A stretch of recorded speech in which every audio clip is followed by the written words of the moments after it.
Rapid spread of coronavirus variants could necessitate the reimposition of lockdown measures, a scientist advising the government has said. Professor Peter Openshaw said his fellow scientists were very concerned after a cluster of cases of the South African coronavirus variant were found in South London.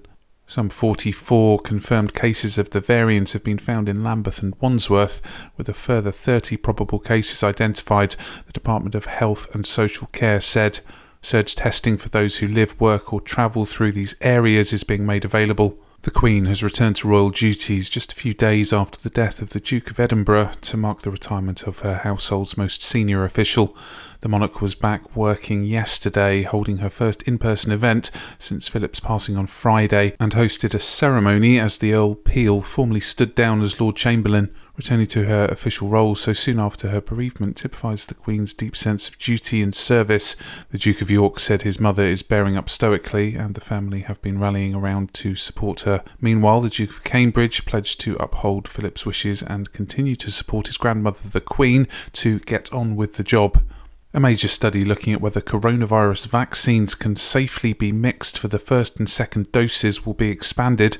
Researchers running the COMCOI study have announced the programme will be extended to include the Moderna and Novavax vaccines. The research was first launched in February to investigate alternating doses of the first two jabs, that's Pfizer and AstraZeneca, for rollout across the UK.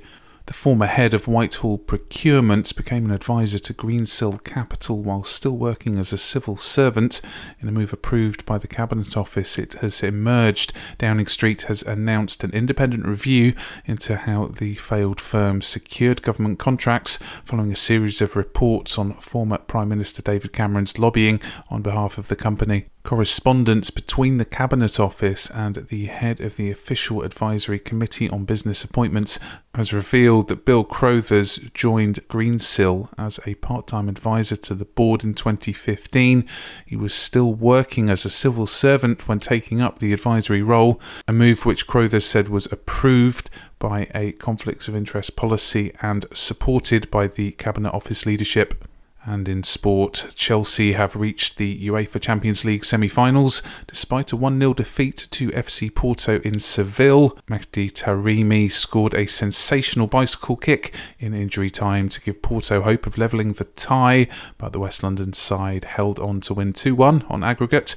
Thomas Tuchel's Blues had won the away leg of the quarter-final 2-0 last time, thanks to goals from Mason Mount and Ben Chilwell, leaving Porto with an uphill task in the return leg. Porto put on a spirited display but lacked quality in the final part of the match until the late goal.